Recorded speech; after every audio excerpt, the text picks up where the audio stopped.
Do you like fantasy stories from the steampunk world? Have you ever dreamt how it would be to have the ability to turn back time? And have you ever tried to talk to snails? Welcome to watching VideoGaming Father's video review of 2D puzzle platformer with time manipulation called Chronology.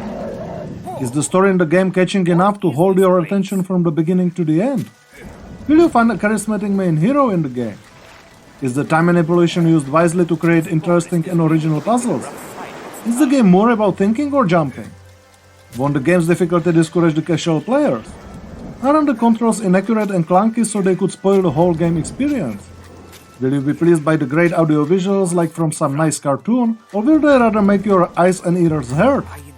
And is there any form of local multiplayer in the game? Let's find the answers together within the next few minutes. My, time is unraveling around me. And let's start with the story, as it is an important part of the game here. Once upon a time, I like the classic fairy tales. Not long from now, the society was built on the vapor dispensing from the underground. It powered every machine in the metropolis. It kept the society moving forward. But in their desire for progress, they abused its power. And it caused a great catastrophe that erased almost all the living creatures from the surface and let Mother Nature take back what was hers before the rise of human civilization. And it's up to the main hero, an old inventor, to travel into the past not to let the catastrophic event happen. The story is presented here by the short cutscenes between the chapters and is definitely worth following to understand what was happened and also what is happening right now. No, the story is not that great, but its naivety with the presentation based on beautiful pictures and great dub narration make watching it almost the same experience like watching some good cartoon. I can only recommend not to skip this part of the game, as the story is worth watching here. Thumb up, but it wouldn't mean a lot if it's not supported by the good gameplay. So let's have a look at it now.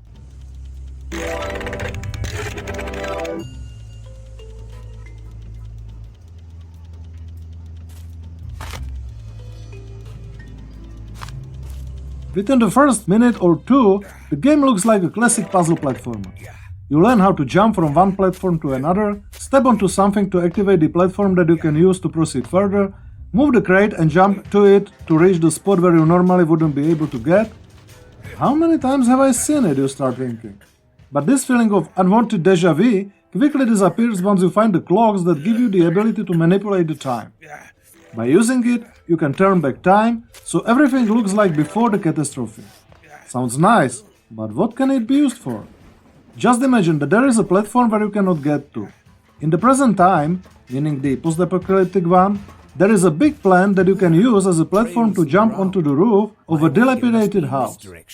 But the roof is now slanted, so the next platform is too high for you to reach by jumping. Never mind. You use your clock to turn back time when the house was nice and steady and the path to the next platform is open.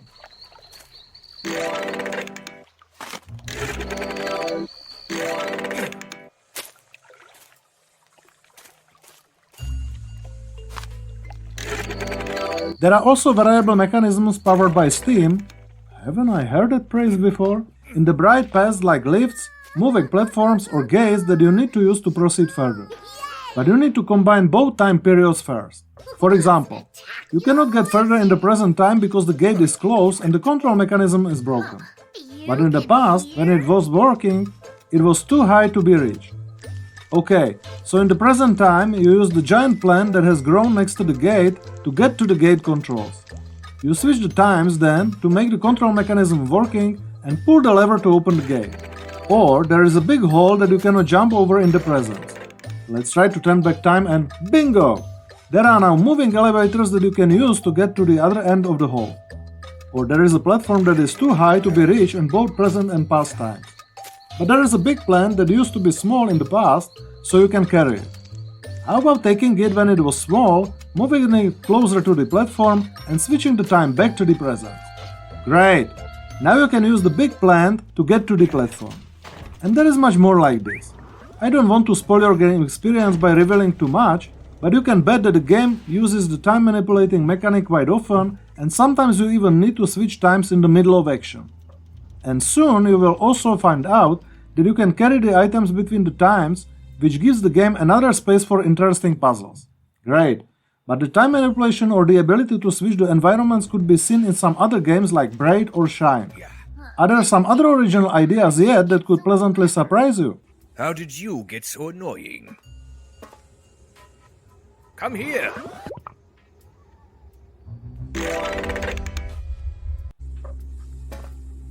In the third chapter, out of 8, you help the snail to find her, yes, it's she, lost shell, and she is so grateful for it that it becomes your inseparable companion. This unusual fellowship leads to many humorous dialogues, as the snail is pretty chatty and gets on the inventor's nerves quite often. But this is only part of the value that snail brings. The other and more important one is that she can be used interactively. You can control the snail by switching the controls between her and the inventor. Although the snail cannot do any action like activating something by herself, it can be very useful for the inventor as it can move on the walls vertically, and its shell can be used by the inventor to get to the places where he normally wouldn't be able to get to. Do you need to get higher? No problem, just use the snail's shell. Do you need to get to the platform right under you, but there is only a steep wall on the opposite side that cannot be used as the platform? No problem. Let the snail climb down and make the auxiliary platform for you. Is there a leaking steam from the broken pipe in your way? Don't worry, the snail can block the gas leak by her own body so the inventor can proceed further. These were only a few examples how the snail can be used. The important thing is that the snail can be summoned by the inventor and appears at the exact place where the inventor stands, so you don't have to be worried that she will get stuck behind some obstacle. And the other useful feature of the snail is that she is invulnerable. And as we are in the game based on the time manipulation, last but not least the snail's ability is to stop time. Are there power hammers in your way working with such a frequency that the main hero cannot get through? Is there a big clock in front of you that needs to be in certain position so your hero can use it to jump to the next platform? Is there a blob falling from the pipe in your way further? Just use the snail's ability to freeze time and the problems are resolved. And you can of course combine this ability with the inventor's ability to change the time, which gives the game another space for original puzzles. The only thing is that the snail's ability to stop time needs to be used only a few times in the game. I think that authors could invent more puzzles based on it. Now let's take a look at the environmental variability.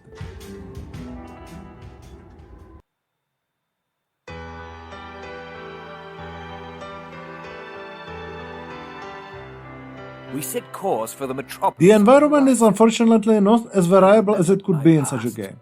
The first half of the game is situated to nature with industrial elements and the second half to the city in steampunk style. But thanks to the beautiful graphics and always having two versions of the environment, bright past and the dark present, you won't even feel any stereotype when it comes to the game environment.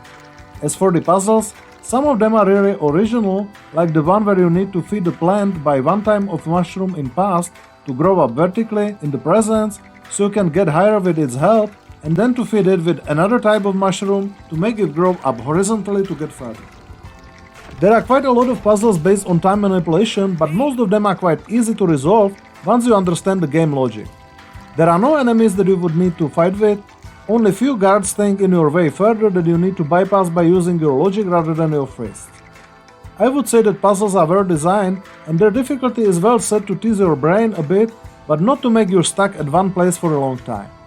How about the difficulty in general and the game controls?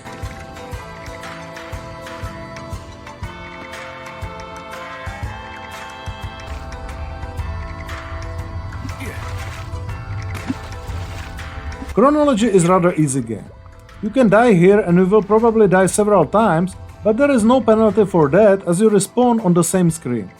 The game is rather tolerant and doesn't require some precise platforming, there are no enemies or bosses that you would need to fight with, and there is also no time limit or some ranking system, so the gameplay is quite relaxing.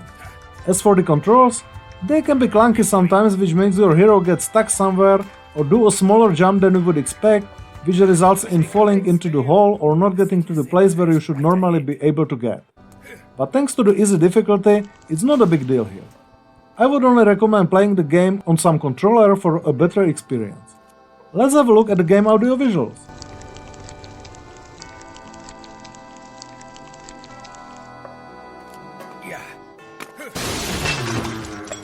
This city is falling apart. I have already mentioned that the game graphics are just beautiful, and I felt like I was watching some interactive cartoon while playing. Not that it would be full of effects, but it's nicely colorful, detailed enough, and two versions of each environment are well distinguished. I would say that each screenshot from the game would remind you of some nice picture from a good fairy tale book. The relaxing instrumental music is also nice to listen to. The only thing is that there could be more music tracks. The sounds are also okay and the voice acting is great. The game has a good sense of humor and I bet that you will catch yourself laughing over the main hero's teasing dialogues many times. All the game audiovisuals contribute to the relaxed game atmosphere and make the game very nice to look and listen to. Well done here.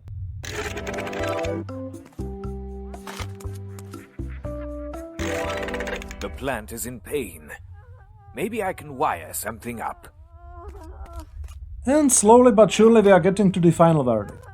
Is the game content based on time manipulation and switching to environments interesting enough to make a good puzzle platformer that could be enjoyed by both children and their parents? Let's start with the pluses.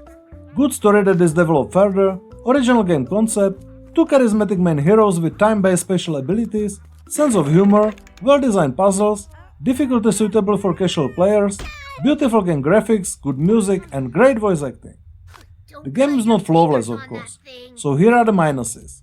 Quite a short length, Snell's ability to stop time is not sufficiently used, sometimes clunky controls, and low number of music tracks. The game with two main heroes would deserve some form of local multiplayer, so it's a pity that it's not present here. Chronology costs €5 on Steam, which is a solid price for what the game offers, and it is often discounted even by more than 75%. In such a case, it's clear must-have title. The game's target group are mainly children or casual players due to the game's relaxing fairy tale-like atmosphere, short levels and easy difficulty. I could imagine that the local co-op and the game design that would be using the characters' cooperation more often would make the game great for family playing. Or there could be a special mode for this, like in Chariot for example. Like this, it's still very good puzzle platformer that most casual players will have fun with, and thus I'm giving Chronology thumbs up and VideoGaming Father's index 8- out of 10. Recommended. Thank you for watching this video review, and if you have enjoyed it, your thumb up for this video and subscribing to my VideoGaming Father's channel will be highly appreciated. Bye bye! Of the lower quarters. We were getting close to my mentor. I had a feeling it wouldn't be a happy reunion.